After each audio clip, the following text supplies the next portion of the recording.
Assalamualaikum, umur saya 10 tahun. Kalau saya solat dan puasa, pahala dapat tak? Ni tak tahu mak dia akan tulis, dia akan tulis.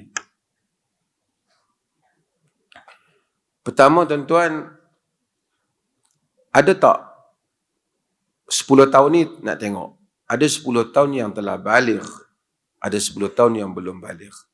Mungkin maksud dia ni yang belum baligh. Ada tak bagi pada zaman Nabi orang yang belum baligh yang beramal? Ada. Banyak bukti-bukti periwayatan.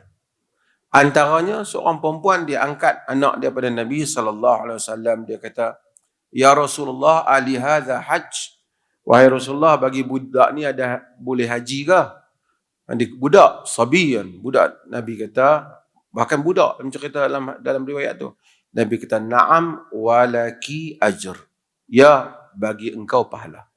Yang ni, mak dia dapat pahala. Sehingga kalau dia bawa anak dia pergi haji, mak dia dapat pahala. Okey. Kemudian ada hadis yang Nabi juga suruh latih budak-budak beribadat. Muru auladakum bis-salah wa hum abna'u sab'ah wadribuhum 'alaina wa hum abna'ul 'ashr.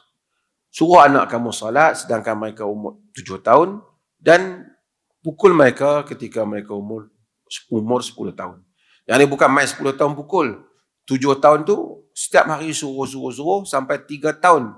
5 times a day, 5 kali satu hari, kali dengan 3 tahun, sampai dah 10 tahun tak lekat juga, pukul yang tidak mencederakan, sekadar mengajar.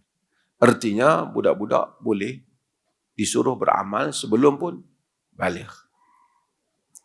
Dan Nabi SAW dalam hadis Rubai' menceritakan bagaimana mereka menyuruh anak-anak mereka supaya melatih anak mereka berpuasa.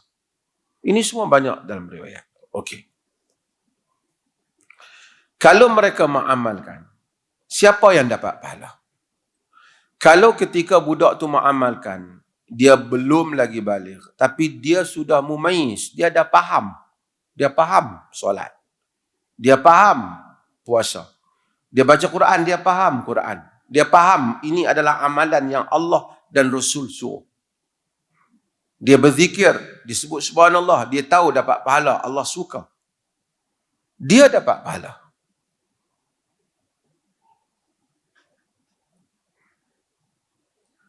Allah Subhanahu wa taala tidak akan mensia-siakan amalan orang-orang yang berbuat kebaikan.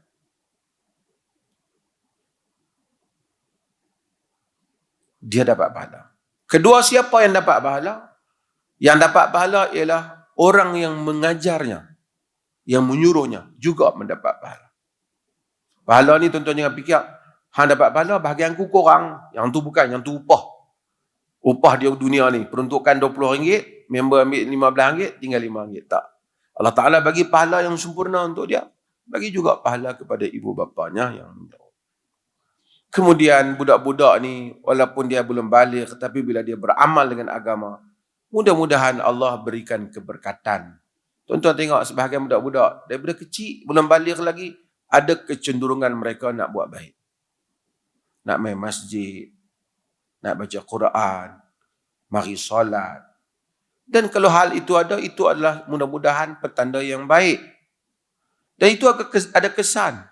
Tuan-tuan semua ada pengalaman. Saya pun ada pengalaman yang hampir sama. Dulu, zaman dulu. Orang dulu-dulu macam-macam cerita. Hantu kubur lah, apalah. Tapi saya ingat saya 7 tahun, 8 tahun, dah pergi solat berjemaah subuh. Dan setiap hari pergi dan bawa torchlight. Terpaksa lintas dalam kawasan kubur tu. Macam-macam lah kita pergi masjid. Orang kampung dia tahu kita pergi masjid pagi-pagi. Bila siang dia tahu, ramai lah pagi-pagi tu. Tengok ditunggu atas kubur. Kita main pun tak ada pun tunggu pun. Tapi Alhamdulillah dia memberikan ingatan dan kesan pada kita. Dan sebab tu kita kena encourage anak-anak kita untuk beramal dengan agama. Jangan tunggu sampai dia baligh. Kerana itu Allah memberkati mudah-mudahan hidup mereka yang seterusnya.